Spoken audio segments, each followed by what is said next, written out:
Hello everybody, how are you doing? I would like to share a little story about a young man by the name of Stuart Lathrop Pierson. This story comes from 1905, Kenyon College in Green.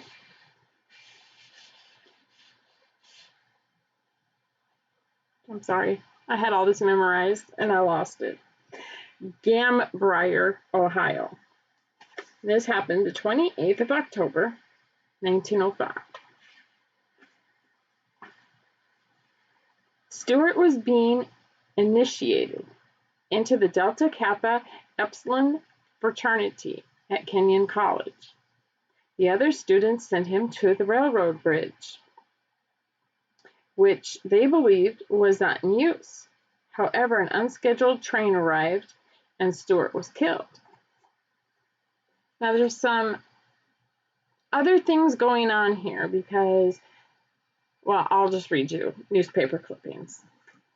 One newspaper clipping says that he was tied to the tracks, and another account was that he arrived before the boys did. When the boys got there, they found his lunch sack, and they couldn't find him, so they started looking for him, and he was on the other side of the bridge, and they found his body. So we're going to examine this, and you all can form your own opinion. And I will read the first article, which came from a newspaper clipping. And I will tell you what that is.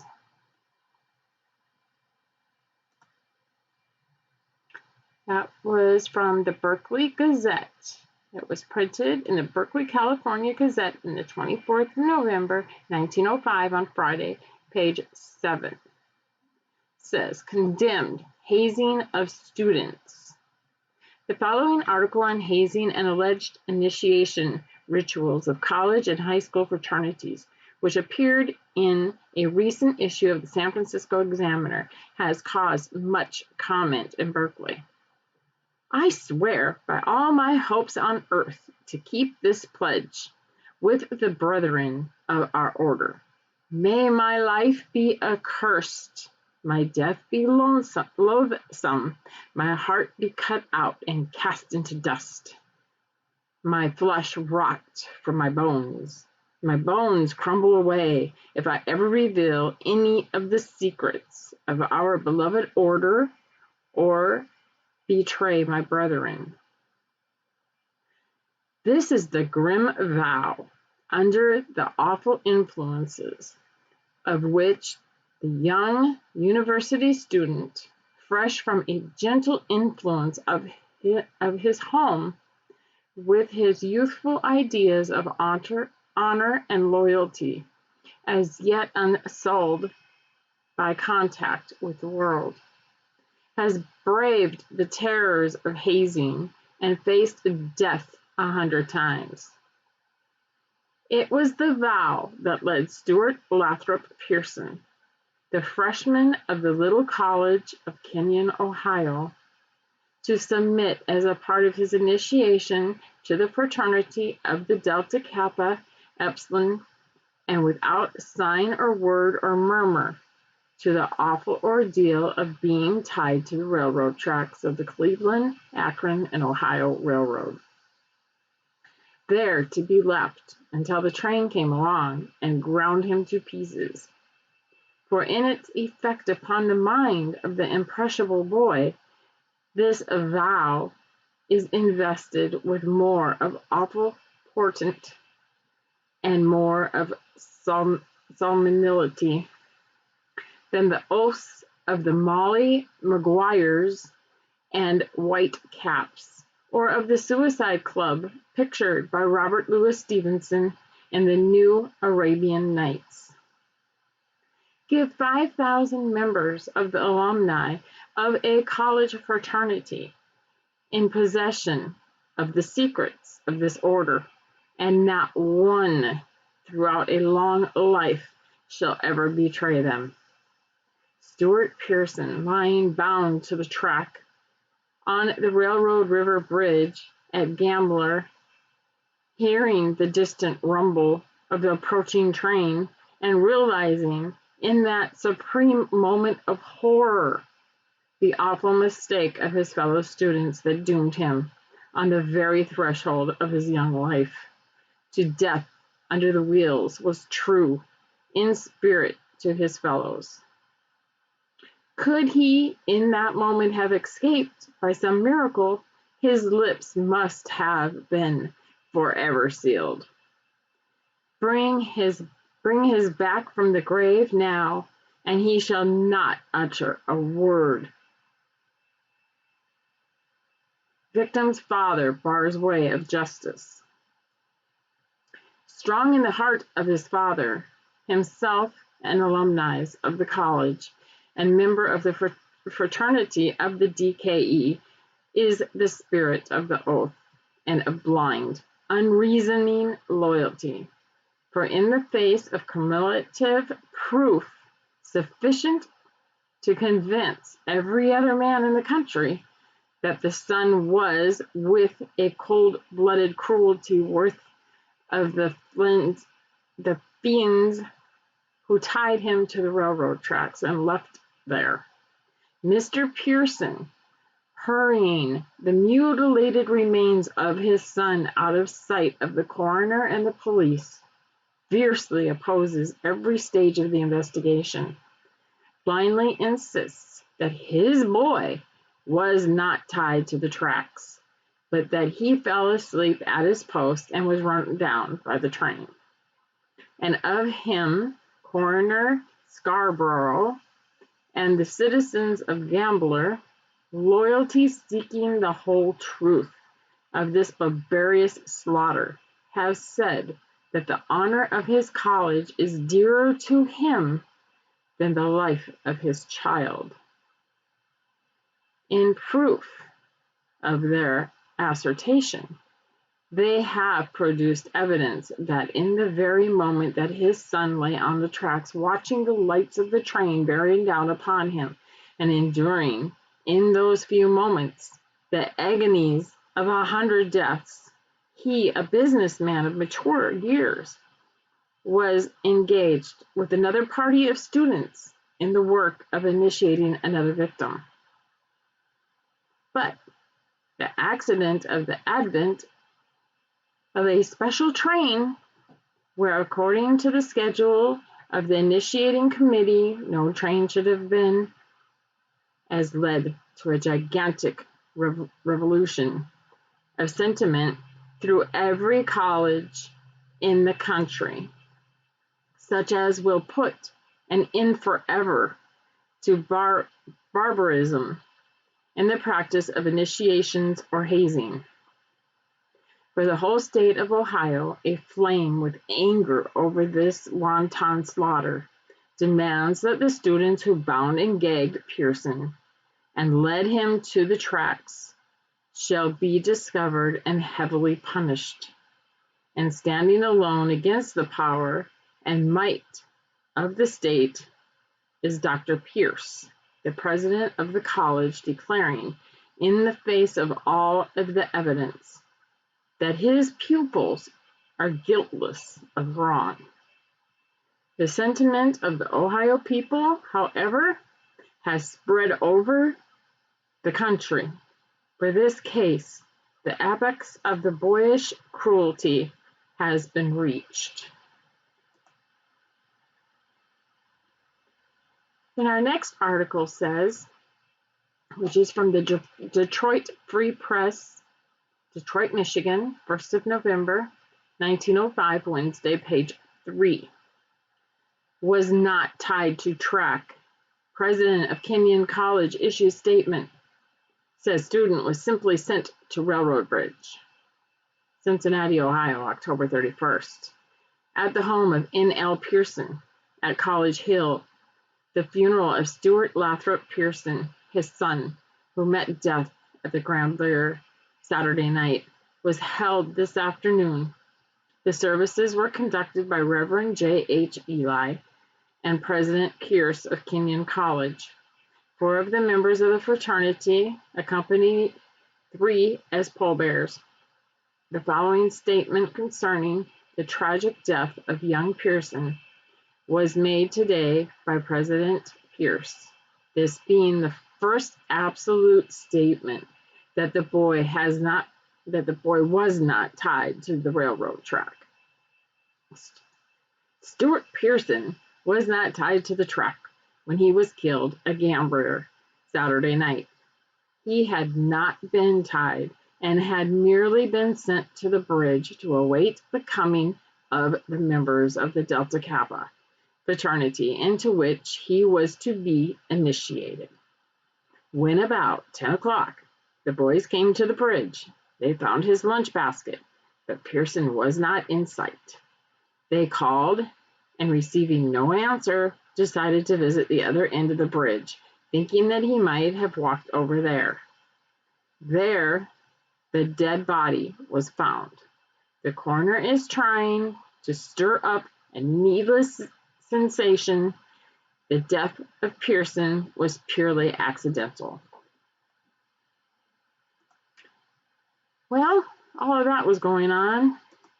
And then I found pictures I found his yearbook, actually. And there was a picture of him in there, and I will put it in the video feed. But in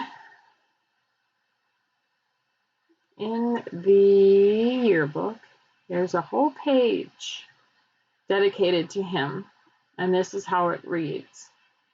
During the evening of October the 28th, 1905, Stuart Lathrop Pierson, a member of the class of 1909, was accidentally killed by a train at the foot of College Hill. His father, a Kenyon alumni of the class of 80, which would be 1880, had planned that the son should follow in his own footsteps. He taught him the true distinction of Kenyon and of the Kenyon men. Father and son were to have the same alma mater. Stu, as we affectionately called him, had been looking forward to the time when he would enter college. He graduated from Cincinnati Technical School in June of 1905 and came to the college in September 1905. Though with us but a few short weeks, his quiet manliness and strength of character left an impression upon us that will be lasting. The sweetness of his disposition was an inspiration. The purity of his ideals was worthy of illumination. Though quiet and unassuming in the classroom, he was a zealous and conscientious student. He had the respect of professor and fellow student. Although we miss Stu, we are conscious of our loss. His spirit of gentleness and kindness is with us. His strength of soul that betrayed his master's love will remain an inspiration. Now, it is being said that he still haunts that bridge, and they do have haunting tours there. Then, I found out that his father died. In 1928, he was hit by a car. And here is the newspaper article. Secretary to 3 mayors dead. Newbold L. Pierson is the 52nd automobile fatality in Hamilton County this year. Newbold L. Pierson, 70 years old, 1320 Hillcrest Place, secretary to 3 former mayors of Cincinnati, died at the Jewish hospital yesterday morning of injuries suffered when he was struck by an automobile driven by John D. Scott, 17 years old. Rural Route Number 9, Box 151, Goosebeck Road at Hamilton Avenue and Astor Place, Saturday night. Mr. Pierson suffered fractures of the skull and left leg. His death was the 52nd automobile fatality in Hamilton County. According to the police, Mr. Pierson was on his way home from his place of employment, the College Hill showrooms of the John J. Vogelful Company at 5026 Hamilton Avenue, when he was struck. Scott told police that the man stepped from the sidewalk into the path of his automobile. The youth was taken into custody and turned over to juvenile court authorities pending a further investigation of the accident. Mr. Pierson was a lifelong resident of Cincinnati. He was a member of the firm of the J.L. and N.L. Pierson dealers in lumber and coal for many years. Later, he engaged in real estate business. When George Pochja was elected mayor of Cincinnati, Mr. Pierson was appointed his secretary. He retained that position for 10 years, serving under mayors John Galvin and George P. Carroll. Several years ago, when the city charter form of government was adopted, Mr. Pierson retired from his office. Besides his widow, two sons, N.L. Pierson Jr. and Daniel Buell Pierson, Fort Worth, Texas, and a sister, Mrs. Lucien S. Moore of Detroit, Michigan,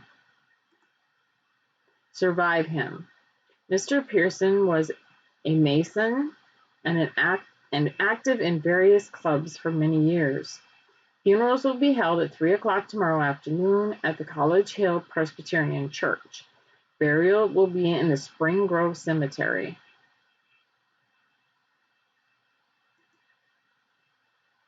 Interesting. Then, after I found out all this information, his mom, Stuart's mom, her name was Margaret Smidley. She died in the 5th of February 1938 in Cincinnati, and she had bladder cancer. I don't know if I mentioned when Nebold died. He died the 4th of November, he died the 17th of June 1928, the automobile accident. So they have two other sons besides Stuart. They have a Daniel Buell, who was born in 1885. He died in 1965 of pneumonia. And then there was Newbold Leroy Jr. He was born in 1889 and died in 1958. I don't know what he died of, but Daniel had a son that he named Stuart. He named him Stuart Horton. Stuart Horton died of, his death certificate is very weird because it says congestive heart failure, and then below it for the secondary death, it says gunshot wound. I couldn't find any newspaper clippings. I don't know if I'm misreading it. I will add it to the video. I am pretty sure it says gunshot wound. But, I'm a criminal genealogist, so maybe that's what I wanted to say. Okay, so then I found this really cool. This just shows you how much money they had. He was Mr. Newbold was a very rich man. So he had some houses, some cottages that he was selling, and I found an ad in the paper. And this is dated in 1910. It says, houses for sale, College Hill. Cottages for sale. I have set aside 25 acres where I am building neat cottages and small homes for parties who wish to invest $2,000 to $3,000. The streets are made, and so are the cement sidewalks. The city water and the city gas are there now, ready for use. I have a 3-room cottage, a 4-room cottage, and a 6-room cottage ready for occupancy. All of these lots are large. They're 50 by 150. Only a small amount of cash necessary. Terms to suit. See the cottages any day of the week. Come quickly. Newbold L. Pierson. Log at Cabin Office, corner of Hamilton and North Bend Road. Telephone Park 815. So I thought that was kind of neat.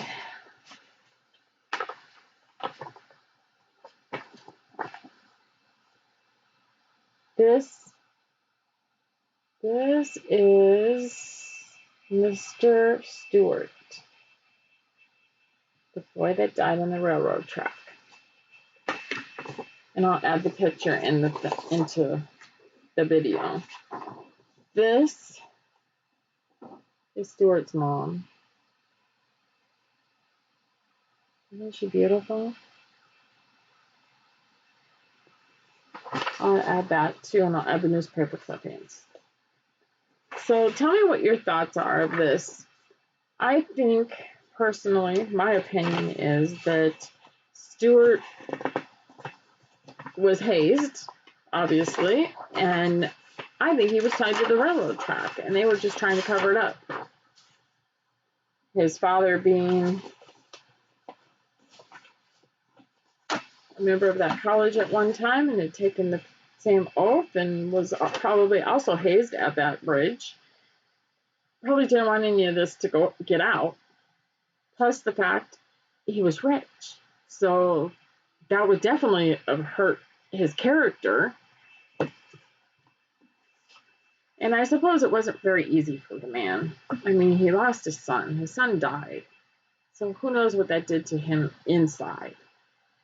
People carry a lot of things with them inside, and you never know. And especially back then, men didn't talk about their feelings. A lot of people didn't back then.